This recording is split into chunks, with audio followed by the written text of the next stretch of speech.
जय हिंद। इस वीडियो में हम लोग समझेंगे कि कंप्यूटर का मेमोरी कितने टाइप्स के होता है, कितने प्रकार के होता है, प्राइमरी मेमोरी कौन कौन है, सेकेंडरी मेमोरी कौन कौन है, प्राइमरी मेमोरी में कौन आता है, सेकेंडरी मेमोरी में कौन आता है, साथ में रैम रोम किस प्रकार का मेमोरी है, रैम रोम का काम क्या होता है, कैश मेमोरी का काम क्या होता है, हार्ड डिस्क का काम क्या होता है, एसएसडी क्या होता है।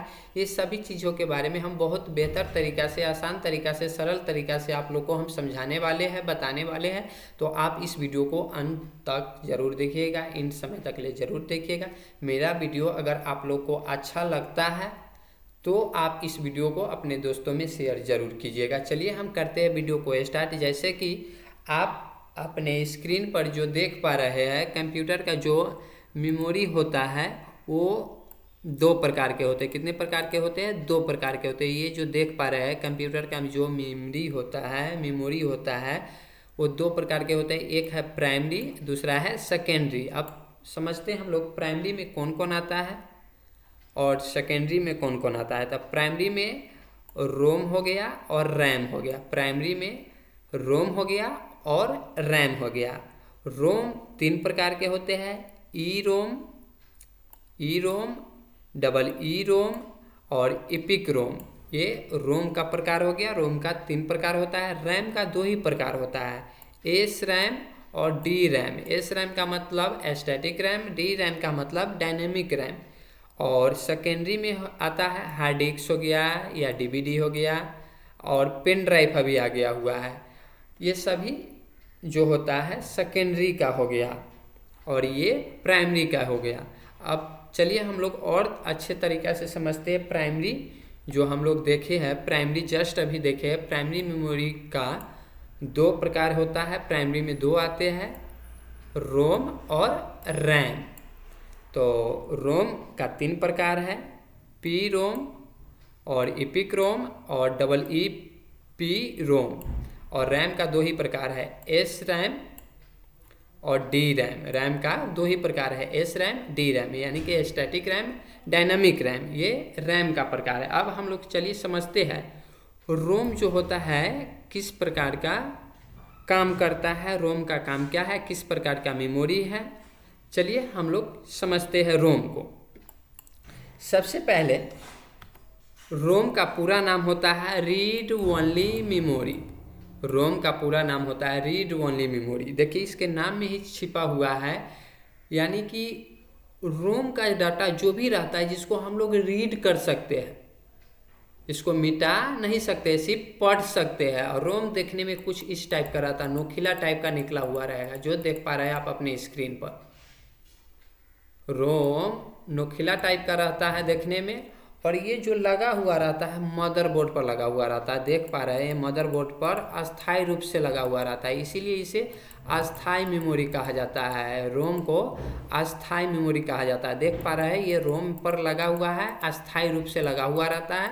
रोम का नाम ही होता है रीड ओनली मेमोरी, जिसे हम लोग रीड कर सकते हैं, देख सकते हैं, पढ़ सकते हैं, लेकिन मिटा नहीं सकते, क्योंकि इसमें अनबिल्ट जो भी चीज़ रहता है कंपनी द्वारा सेट किया गया हुआ रहता है। अनबिल्ट सॉफ्टवेयर के माध्यम से इसको सेट कर दिया गया हुआ रहता है कंपनी द्वारा ही, जो देखने में नोखिला टाइप के रहेगा यहाँ पर जो देख पा रहे हैं। और रोम में डाटा जो भी रहता है जिसको हम लोग पढ़ सकते हैं, एडिट मिटा नहीं सकते हैं, इसको कंपनी द्वारा पहले से ही सेट किया हुआ रहता है। जैसे यहाँ पर समझिए ये वीवो का फ़ोन है। वीवो के फ़ोन जो है, अगर कोई भी व्यक्ति इसको बंद करेगा या चालू करेगा, ऑन करेगा या ऑफ करेगा, यहाँ पर वीवो लिख करके ही आएगा, क्योंकि इसके रोम में पहले से ही वीवो कंपनी द्वारा सेव कर दिया गया हुआ है। से जब भी तुमको कोई भी व्यक्ति चालू करेगा या बंद करेगा, तुम यहाँ पर वीवो लिख करके ही आना। ऐसा नहीं है से हम या आप इसको चेंज करना चाहेंगे तो चेंज हो जाएगा, ऐसा कुछ भी नहीं है। रोम का डाटा जो भी रहता है वो सिस्टम के लिए बनाया गया हुआ रहता है। रोम में पहले से ही सेट कर दिया गया हुआ रहता है कंपनी द्वारा, जो सिस्टम के प्रयोग के लिए रहता है, जिसको हम या आप चेंज नहीं कर सकते हैं। जैसे यहाँ पर ये रिमोट हो गया, और रिमोट में जो भी बटन दिया हुआ है 5 2 3 या पावर बटन, जिस बटन का काम जो है वही करेगा। जो बटन को आप प्रेस कीजिएगा और जिस बटन का जो काम रहता है वही करता है। ऐसा नहीं है से आप कहिएगा से हम इस बटन को टिप रहे हैं, ये काम हो जाना चाहिए मेरा, ये काम करके दो, ऐसा कुछ भी नहीं है, क्योंकि इसको कंपनी द्वारा पहले से ही इसके रोम में सेट कर दिया गया हुआ है। जो तुमको हम बताए हुए हैं, सिखाए हुए हैं, तुमको कोई भी व्यक्ति खरीद कर ले जाएगा तो काम मेरा कहा हुआ करना, और वो ही करता है, क्योंकि इसके रोम में पहले से ही सेव किया गया हुआ रहता है। तो ये रोम का डाटा होता है। और रोम जो होता है, रोम ये नॉन वोलाटाइल मेमोरी कहलाता है। क्या कहलाता है? Non volatile. नॉन वोलाटाइल का मतलब होता है यानी कि नहीं भूलक का टाइप का मेमोरी। ये भूलता नहीं है कुछ भी। इसमें जो भी रखा गया हुआ रहता है ये हमेशा के लिए याद रखता है, लाइफ टाइम के लिए ये याद रखता है। इसको हम लोग एडिट या इरेज नहीं कर सकते, मिटा नहीं सकते हैं। जैसे मानते हैं पेन ड्राइव में या एसएसडी में या हार्ड डिस्क में कोई भी डाटा पहले से है, वीडियो, ऑडियो या कोई फोटो, अब इसको हम कंप्यूटर में लगाएंगे, देखना स्टार्ट करेंगे, हो सकता है किसी कारण से आपका कंप्यूटर बंद हो जाएगा, तो ऐसा नहीं है से इसमें के डाटा डिलीट हो जाएगा, इसी में डाटा रहता है। इसी तरह से रोम का भी डाटा होता है, इसीलिए इसे नॉन वोलाटाइल मेमोरी कहा जाता है। रोम का डाटा डिलीट नहीं होता है, यानी कि जहाँ से ख़त्म होगा वहीं से स्टार्ट होता है, ये भूलता नहीं है। इसमें जो भी डाटा सेव कर दिया गया हुआ रहता है वो हमेशा के लिए, लाइफ टाइम के लिए याद करके रखता है। यानी कि रोम परमानेंट के लिए कोई भी डाटा को सेव करके रखता है, याद करके रखता है। जैसे समझने के लिए यहाँ पर समझिए, कीबोर्ड में जो भी लेटर दिया गया हुआ रहता है, जिस लेटर का काम जो भी बताया गया हुआ है कंपनी द्वारा, जब भी हम लोग प्रेस करते हैं तो वो ही काम करता है, क्योंकि इसको कंपनी सिखा दिया हुआ है, जो कंपनी बनाया हुआ है वही सिखाया हुआ है। से तुमको जो हम सिखाए हुए हैं वही करना। बेशक हम लोग जो भी प्रेस करते रहते हैं वही काम होते हुए रहता है। हम ऐसा नहीं से बटन टिपेंगे कुछ और चाहेंगे हम कुछ भी और करना और कुछ और लिखना, तो ऐसा नहीं है से आपका कुछ और लिखा जाएगा। जिस बटन को प्रेस कीजिएगा वो ही लिखाएगा। एक और तरीका से समझिए, जैसे ये रेलगाड़ी है और रेलगाड़ी चलना स्टार्ट किया यहाँ से और पहुँचना है यहाँ इसको। अब मानते ये स्टार्ट हो गया तो आधा सफ़र तक ले आ गया हुआ, यहाँ तक ले ये पहुँच गया, इतना ये अपना सफ़र कर लिया हुआ है, और किसी कारण से ये बंद हो जाएगा आधे रास्ता में, फिर से इसको स्टार्ट किया जाएगा, चालू किया जाएगा, तो ऐसा नहीं है से ये फिर शुरू से चलना स्टार्ट करेगा, क्योंकि इसको याद रहता है से हम आधा सफ़र पूरा कर लिए हुए हैं, आधा सफ़र ही हमें पूरा करना है, यानी कि यहीं से हमें आगे बढ़ना है। ऐसा नहीं है से ये शुरू से यहाँ से फिर से स्टार्ट करेगा, ऐसा कुछ भी नहीं है। ये आधा सफ़र कर लिया हुआ है तो आधे सफ़र इसको करना बाकी है, यानी कि इसको याद रहता है। एक तरह से समझने के लिए हम बता रहे हैं, जिससे आप समझ जाइएगा। उसी तरह से रोम का डाटा होता है, यानी कि उसके मेमोरी में पहले से ही सेट रहता है से हम ये काम किए हुए थे और यहाँ तक ले किए हुए थे, इसमें का डाटा कुछ भी डिलीट नहीं होता है। कहने का मतलब जो सेव किया गया हुआ रहता है वो भूलता ही नहीं है। इसमें अनबिल्ट सॉफ्टवेयर के द्वारा परमानेंट के लिए कोई भी जो डाटा रहता है उसको सेट कर दिया गया हुआ रहता है, वो हमेशा ही याद करके रखता है, इसीलिए इसे अस्थायी मेमोरी कहा जाता है, नॉन वोलाटाइल मेमोरी कहते हैं। यानी कि पावर सप्लाई बिजली कटने के बाद भी इसमें के डाटा लॉस नहीं होता है, सेव ही रहता है। चलिए अब उम्मीद करते हैं आप लोग रोम को समझ लिए होइएगा। अब हम लोग समझते हैं रैम को। रैम का पूरा नाम होता है रैंडम एक्सेस मेमोरी, जो देखने में इस तरह का रहता है और ये लगा हुआ रहता है मदरबोर्ड पर लगा हुआ रहता है रैम भी। रैम का नाम हो गया रैंडम एक्सेस मेमोरी, जो आप लोग देख पा रहे हैं स्क्रीन पर, इस टाइप का रहता है।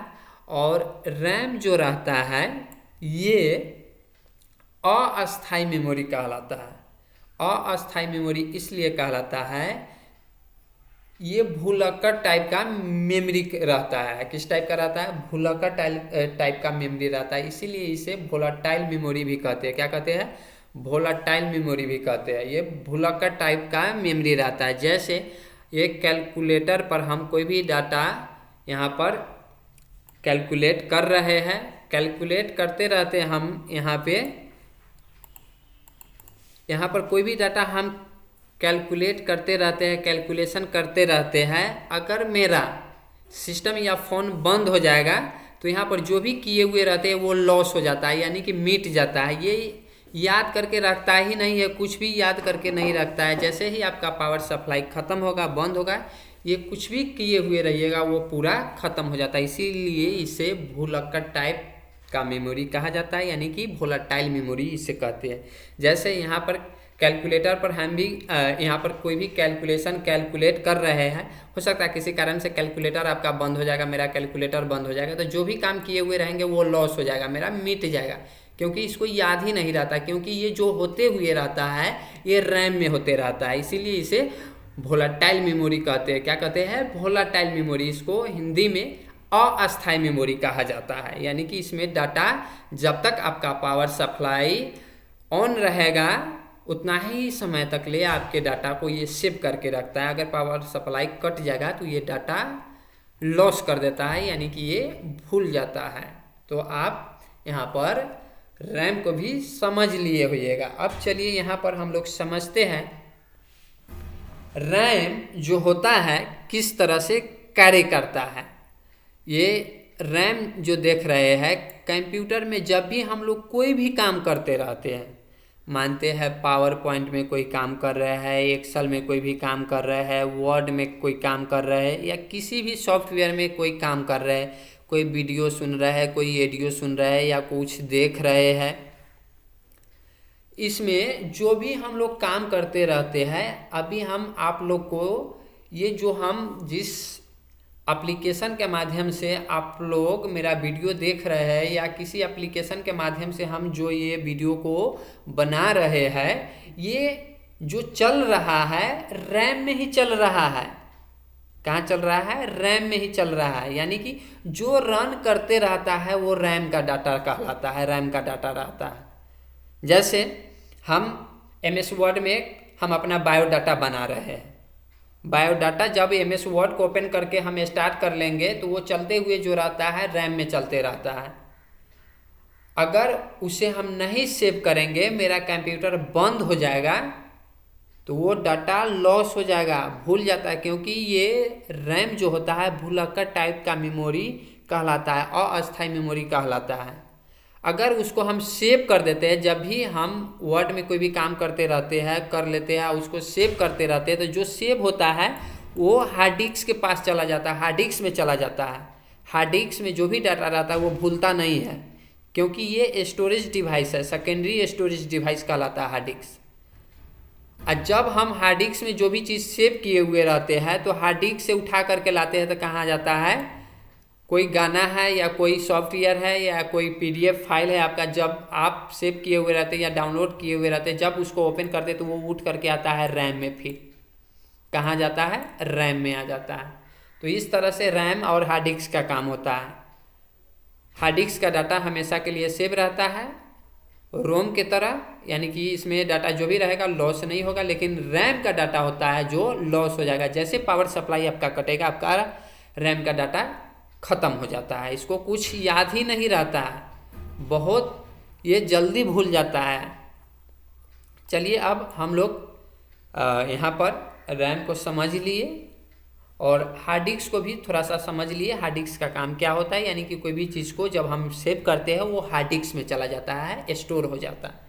अब यहाँ पे हम लोग रैम का कितने टाइप्स का यानी कि होता है रैम, इसको देखते हैं। रैम दो प्रकार के होते हैं, आपको बताया भी है, एस रैम और डी रैम। यानी कि एस रैम का मतलब स्टैटिक रैम, डी रैम का मतलब डायनेमिक रैम। और रैम का भी प्रकार होता है DDR1, ये सभी प्रकार है। DDR1 हो गया, DDR2 हो गया, DDR3 हो गया, DDR4 हो गया, ये सभी रैम का प्रकार होता है। अब ये धीरे धीरे सभी DD1 DD2 DD3 करके DDR3 करके ये अपडेट होते रहता है। इसमें सबसे अच्छा हो गया, किसी से भी पूछेगा था, ये 4 वाला हो गया, DDR4 हो गया। तो ये धीरे धीरे परिवर्तन होते रहता था। ये सभी रैम का प्रकार है, स्टैटिक रैम और डायनेमिक रैम, ये 2 प्रकार होता है रैम का। अब यहाँ पे हम लोग रैम के प्रकार को भी देख लिए। अब यहाँ पे थोड़ा सा समझ लेते हैं हार्ड डिस्क को और SSD को। देखिए ये जो देख पा रहा है ये SSD हो गया और ये हार्ड डिस्क हो गया। पहले हार्ड डिस्क आया हुआ था, अब ये SSD आ गया है। पहले के समय में हार्ड डिस्क था, लेकिन अभी के समय में SSD का भी प्रयोग अधिकांश व्यक्ति करता है। हार्ड डिस्क क्या होता है ना, देखिए हार्ड डिस्क जो होता है हार्ड रहता है। क्या रहता है? हार्ड रहता है। अब कोई भी चीज़ हार्ड रहेगा, जब गिरता है तो टूट जाता है। अगर हार्ड डिस्क अगर आपका गिर जाएगा तो ये हार्ड है, अगर टूट जाएगा तो इसमें जो भी डाटा रहता है डिलीट हो जाता है। इसीलिए SSD आ गया हुआ है। ऐसे ये गिरने पर भी टूटता नहीं है, प्लास्टिक की तरह रहता है, ये जल्दी टूटता नहीं है। इसीलिए हार्ड डिस्क की जगह पर बहुत आदमी अब SSD का प्रयोग करता है। ये थोड़ा SSD महंगा आता है, हार्ड डिस्क थोड़ा सस्ता मिल जाता है। तो ये हार्ड डिस्क जो होता है कंप्यूटर में, कोई भी डाटा जो रखा हुआ रहता है, कुछ भी रखा हुआ रहता है कंप्यूटर में, वो हार्ड डिस्क में रहता है। कहाँ रहता है? हार्ड डिस्क में रहता है। चलिए यहाँ पर हार्ड डिस्क को भी आप लोग समझ लिए। हम कोशिश किए हैं आप लोग को बहुत अच्छे तरह से समझाना। अब हम लोग समझते हैं, थोड़ा कैश मेमोरी को समझते हैं। कंप्यूटर में कैश मेमोरी भी होता है। कैश मेमोरी सभी को समझ में नहीं आता है, तो थोड़ा ध्यान से इसको समझिएगा। देखिए CPU जो होता है, प्रोसेसर होता है कंप्यूटर में, जिसे कंप्यूटर का दिमाग कहा जाता है। उसके बाद ये प्राइमरी मेमोरी में रैम रोम जो आता है, यहाँ पर देख सकते हैं मेन मेमोरी में। माइक्रो प्रोसेसर के बाद जो भी डाटा प्रोसेसिंग होने के बाद आता है वो कैश मेमोरी के पास आता है। उसके बाद ही मेन मेमोरी में आता है, रैम रोम में आता है। और ये कैश मेमोरी जो रहता है कैच करने का काम करता है। कोई भी चीज़ को जल्दी ये कैच कर लेता है। कहने का मतलब, जब भी हम लोग कंप्यूटर हो या फ़ोन हो, कुछ भी जो हम लोग बार बार करते हैं, तो सिस्टम को पता चल जाता है से हम करते क्या है और करना क्या चाह रहा है। जैसे आप फ़ोन पर देखे होइएगा, कोई भी लेटर को हम जब भी कोई बड़ा वर्ड लिखना होता है, एक लेटर टाइप करते हैं तो उससे रिलेटेड बहुत सारा वर्ड आ जाता है। वो कैच एक तरह से कर लेता है कैश मेमोरी से। हम इससे रिलेटेड क्या लिखेंगे वहाँ पर लिख करके आ जाता है। उसी तरह से कंप्यूटर में कैश मेमोरी होता है। ये सबसे तीव्र गति का मेमोरी होता है। ये बहुत इसका क्षमता तीव्र रहता है, यानी कि ये जल्दी कैच कर लेता है। से ये हम जो काम करना चाह रहे हैं, किस तरह से कौन काम करेंगे, इसमें ये जल्दी इसको पता चल जाता है एक तरह से। ये कैश मेमोरी है। इसका ज़्यादातर प्रयोग नहीं किया जाता है, नहीं बताया जाता है, लेकिन कैश मेमोरी भी जो है इसके बारे में भी जानना जरूरी है कंप्यूटर में। इसका भी बहुत बड़ा भूमिका होता है अगर देखा जाए, फ़ोन हो या कंप्यूटर हो।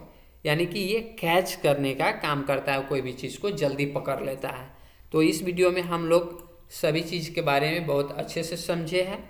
थोड़ा फास्टली और जल्दी हम समझाने का कोशिश किए हैं, क्योंकि अगर थोड़ा विस्तार से समझाते तो बहुत बड़ा वीडियो हो जाता, लॉन्ग वीडियो हो जाता। इसीलिए थोड़ा हम जल्दी समझा दिए हैं। अगर किसी भी तरह का डाउट्स होगा तो आप हमसे कमेंट करके आप पूछ सकते हैं, और कोई भी दिक्कत हो तो आप कमेंट कीजिए। और जिस टॉपिक पे आपको वीडियो चाहिए आप कमेंट करके बता दीजिएगा, उस टॉपिक पे हम वीडियो ज़रूर देंगे, बनाएंगे ज़रूर। तो चलिए मिलते हैं नेक्स्ट वीडियो में। जब तक जय हिंद, जय भारत।